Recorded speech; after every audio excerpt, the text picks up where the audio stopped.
Great, now we know what a project is. A temporary initiative that is agreed, planned, and executed to achieve a specific goal. So once we have our project, and that project has been selected by the board of directors as the current initiative, it's down to one person to make sure that project's execution is successful. Can you guess who that one person is? The project manager, that's who. But what exactly is their role? Let's discuss. The project manager is the CEO of the project. They will be accountable for the project's success. And for a project to be successful, it needs to accomplish the specific goal of the project within the prior agreed time and budget constraints.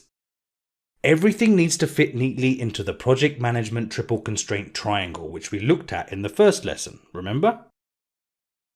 In fact, by assuming the project manager position for a project, the project manager implicitly agrees to work within these constraints and still meet the goal. Now, that's a big responsibility. What if the time frame and budget are insufficient? A project manager can't shoot themselves in the foot and take on a project that is unlikely to be successful. Therefore, when the project management triple constraints are put in place, they must be realistic. It is the project manager's duty to assess a project and deem the constraints practical or otherwise, and if otherwise, they must demonstrate why to whoever proposed the project, and negotiate for additional time, resources, or an adjustment to the goal itself.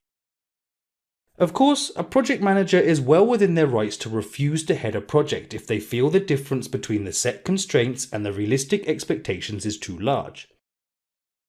In real life, however, the time and resources will usually be just enough to complete the goal. The project manager's job, then, is to best utilize them. And this is by no means an easy task. And often, project managers will be accountable for multiple projects at the same time. Okay, so we've been throwing around the term accountable, but never actually defined it. What does it mean to be accountable? The formal definition would be to commit to achieve a certain result and then deliver this commitment. Simple enough, but a lot easier said than done.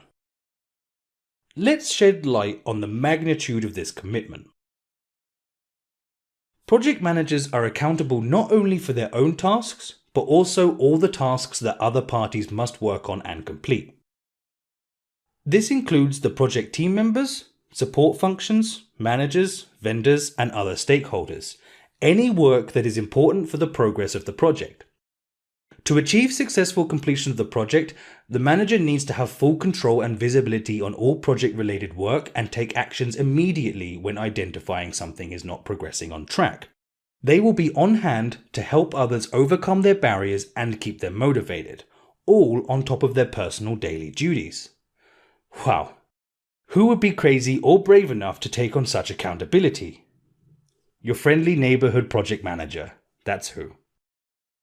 But they do have some weapons up their sleeve. Their skills, knowledge, and expertise.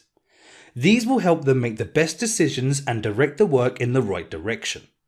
But more about that in the next lesson.